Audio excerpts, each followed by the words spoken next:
Hi, it's Helen. Today I want to take you with me. Not for a coaching session, not into a meeting room either, but on the back of my motorcycle through the heart of Brussels. Now, most people associate riding with the countryside, open roads, flowing curves, the kind of freedom you can feel in your bones. And yeah, I love that too. But I've discovered something else. Something unexpectedly rich when riding in the city. Brussels. The chaos, the noise, the constant improvisation. It's stressful, but it's also thrilling, alive, demanding, and vibrant. And strangely, full of wisdom. You see, the more I ride, the more I realize how many parallels there are between navigating traffic and navigating life at work. Let me show you what I mean.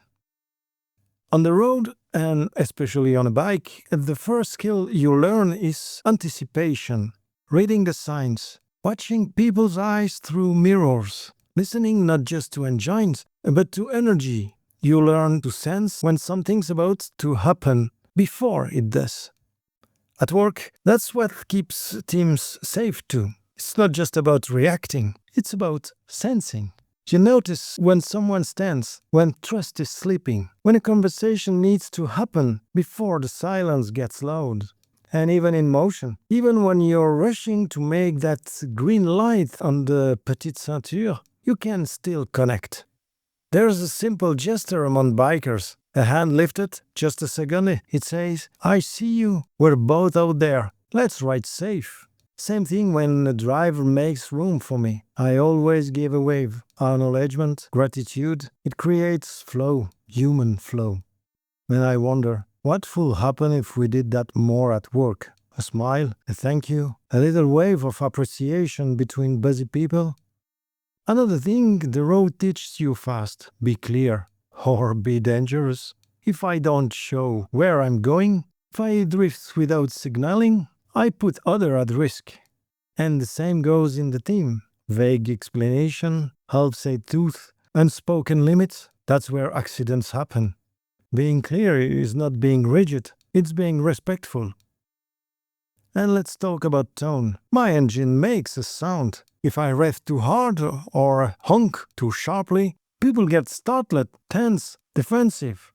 Same in the office. Words land with weight. Sharp tone, aggressive email, high rolls in a meeting, those are emotional horns.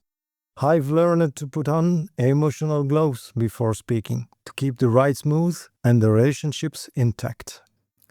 Sometimes, though, the best decision is to do nothing. There's an opening, I could push through, but I don't. Too tight, too risky, maybe not the right time. Patience isn't weakness, it's wisdom. And when the moment is right, when the lane opens, when it's safe and smooth, I go. Fast, clean, confident, just like in work. Don't rush every opportunity, but don't miss the real ones when they show up. I'll admit, early on, I tried to copy the pros, Those riders who dance between cars like water. I wanted to look like them, ride like them, and once, I nearly fell. Lessons learned, don't imitate maturity, grow into it. Same in business, walk your own path at your own speed. And when someone blocks you, doesn't make space, doesn't let you in, what do you assume? Anger, ego, stupidity? Or maybe they didn't see you, maybe they couldn't move, maybe they're overwhelmed. Giving the benefit of the doubt keeps me calm and safe. It works at the office too. Assume positive intent. It creates space to breathe. Before every ride, I check my gear. Helmet, gloves, tires, brakes. It's not paranoia, no, it's presence. I don't live without it, because preparation is not a burden, it's freedom. And when something breaks, I know how to fix a few things myself. The basics, okay, enough to keep rolling. Same in the team. Self-reliance isn't independence, it's contribution, it's resilience.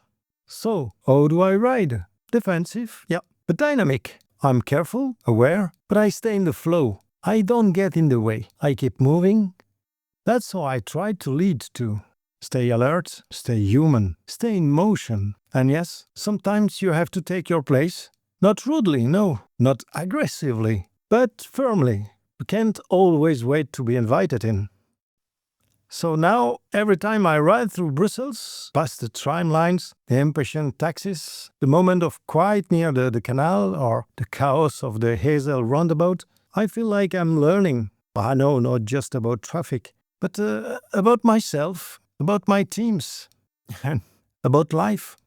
Because how we ride is how we relate, and how we relate is how we build the world we move through. Thanks for riding with me. See you next time. On the road, maybe. Don't forget. Boost the system.